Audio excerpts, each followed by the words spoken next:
आपने मुझे यहाँ बोलने का मौका दिया।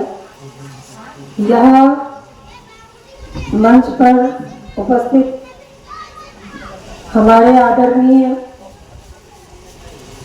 देहाती चाचा, हमारे मधी के भीष्म पितामह दिलीप सर और जितने भी विद्वत जन हैं मधी के, सबको सादर चरण स्पर्श। साथ ही हमारे जो यहाँ ग्रामीण भाई उपस्थित हुए हैं, तो उन लोगों का अभिनंदन करना बहुत जरूरी है, क्योंकि उन लोगों के बिना मधी चौपाल का जो उद्देश्य है वो सफल नहीं हो सकता है।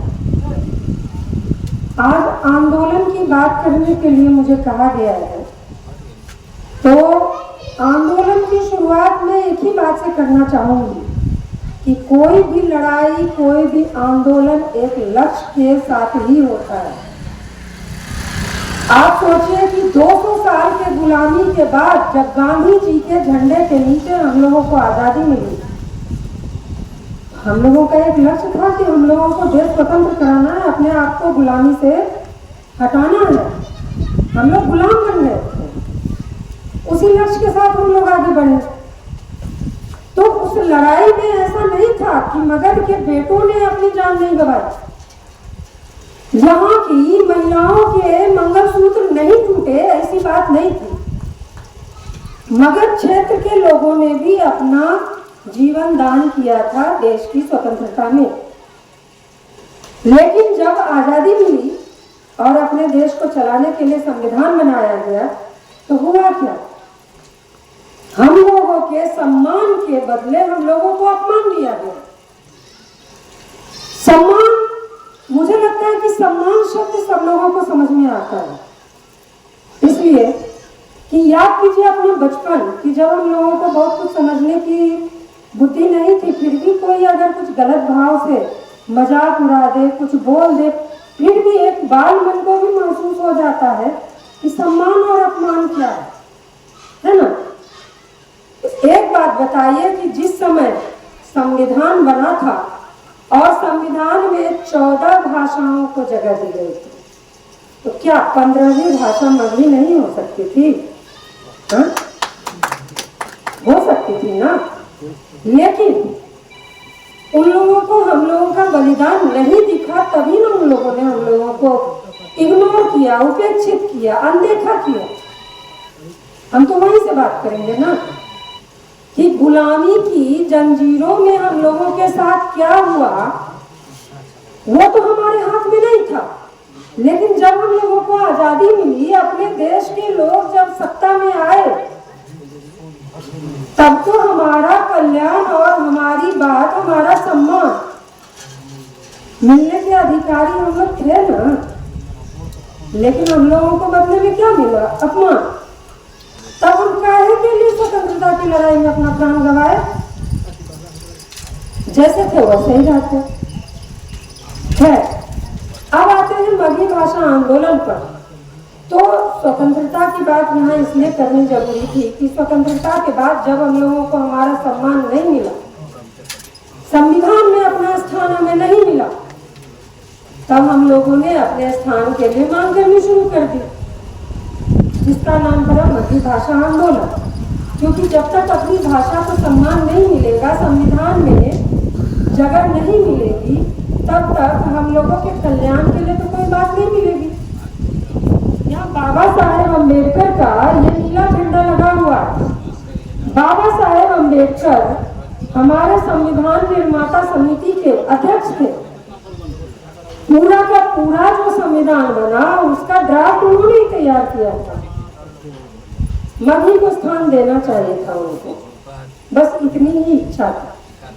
लेकिन उन्होंने भी मगही को संविधान में जगह नहीं दी। खैर, मैं बाबा साहेब अम्बेडकर का दिल से सम्मान करती हूँ। अब रही बात कि जब उन्होंने हमें सम्मान नहीं दिया, तो हम लोग आंदोलन करने के लिए उतर गए। अब आंदोलन 1950 से शुरू है, क्योंकि 1949 में जब संविधान बनकर तैयार हुआ और 1950 में 26 जनवरी को लागू हुआ, तो वहाँ मगही के लिए कोई जगह नहीं। तो सोचिए कि हमारा आंदोलन 1950 से आज 2026 आ गया है, कितने साल हो गए? 78 साल से ज्यादा हो गए, 75 76 78 साल से ज्यादा हो गए हैं। हम लोग 70 सालों से ज्यादा समय से लड़ रहे हैं अपने सम्मान के लिए। हाँ? नेताजी आते हैं, वोट लेकर जाते हैं और एसी गाड़ी में घूमते हैं, एसी घरों में रहते हैं, एसी होटल में रहते हैं। उनके लिए हवाई यात्रा फ्री, मोबाइल का बिल फ्री, रहना खाना खर्चा सब फ्री। किसके दम पर? हम ही लोगों के वोट के दम पर ना। लेकिन अभी जितने ग्रामीण भाई बैठे हैं या हम लोग जो यहाँ, किसी के देह पर सही ढंग से कपड़ा है नहीं है, सबके घर में सही से नौकरी है नहीं है। हम ही लोग उनको राजा बना रहे हैं और वही लोग हम लोगों को अपमानित कर रहे हैं। अभी हम लोगों के बारे में बात बताया गया कि हम लोग मगही भाषा को लेकर चुनाव लड़ने के लिए आए। जब ज्ञापन दिया गया, जब आंदोलन किया गया, इतनी गर्मी में सोचिए कि अभी मैं भी 5 मिनट से ज्यादा पानी के बिना नहीं रह पा रही हूँ। लेकिन जब आमरण अनशन में 3 दिन 3 रात इतनी गर्मी में निर्जला रही, तो सोचिए कि अपना जान संकट में डाले ना। क्यों? अपनी भाषा, अपने सम्मान के लिए। जब आदमी प्राण देने को भी तैयार है और नेताजी आते हैं, कहते हैं कि हम आपको आपका सम्मान दिलाएंगे, ये लीजिए मेरा फोन नंबर, वहां पर मेरा क्वार्टर है, आइएगा। लेकिन जब जाते हैं तो नेताजी नदारद, उनका पीए बोलता है कि अभी अपॉइंटमेंट नहीं मिल सकता है। तो खाली जनता की भीड़ के आगे आके नेताजी कहते हैं कि आइएगा, मिलिएगा, ताकि जनता का आक्रोश कम हो जाए। तो अब की बार हम लोगों का आक्रोश नहीं कम होगा, इसलिए कि इस बार हम लोग आंदोलन खा पी के कर रहे हैं। इस बार आंदोलन खा पी के कर रहे हैं और अगर 70 साल से ज्यादा हो गया तो आगे भी भर दम लड़ेंगे, भर दम लड़ेंगे। और तब तक लड़ेंगे जब तक कि हम लोगों का हक नहीं मिल जाता है। चुनाव में वोट मांगने गए तो हमसे पूछा गया कि किस बात के लिए आप लोग चुनाव लड़े, आप लोगों का एजेंडा क्या है? हम बोले मगही भाषा हम लोगों का एजेंडा है। तो अब मगही के नाम पर भी तुम वोट मांगे लगी है? काहे ना मगही के नाम पर हम वोट लिए आए? मगही हमारा सम्मान है। मगही का अगर संविधान में जगह मिल जाता तो हमारे बच्चे पढ़ते, सरकारी योजना आती, अभी ग्रामीण क्षेत्र लहलहाता रहता। अभी हमारा एक भी घर बिना रोजगार वाले बच्चों के नहीं होता। तो मगही के नाम पर हम वोट मांगने कहीं नहीं जाएंगे, एक बार नहीं 10 बार जाएंगे, हर बार जाएंगे। कभी तो लोगों में एकजुटता आएगी। जब दिलीप सर साइंस से मगही भाषा ले सकते हैं, हम अपनी भाषा छोड़ के मगही में आ सकते हैं, तो मगही को तो न्याय मिलना ही है। मगही को न्याय मिलेगा। बस देर किस बात की है पता है? देर इसी बात की है कि जब इस बार नेताजी हम लोगों को धोखा देने आएंगे कि एक बार वोट दे दीजिए आप लोगों को, हम आप लोगों की बात मान लेंगे, तो इस बार कहेंगे कि नहीं, पहले करके दिखा दीजिए तब वोट देंगे। इस बार मोटा बटन दबाएंगे, किसी को वोट नहीं देंगे, या जो मगही के लिए लड़ेगा उसी को वोट देंगे। जब हम अपने हक की लड़ाई के लिए नहीं लड़ेंगे तब तक नेताजी तो हम लोगों का मकान उड़ाते रहेंगे। अभी बंगाल में चुनाव हुआ, किसके नाम पर? अमर बांग्ला, बांग्ला भाषा के नाम पर। तो बाहर में बांग्ला भाषा के नाम पर लड़ाई हो रही है, मराठी भाषा के नाम पर लड़ाई हो रही है। महाराष्ट्र में 78 सीट पर मराठियों के सिवा कोई नहीं जीतता है। तो अपने यहाँ 56 सीट है।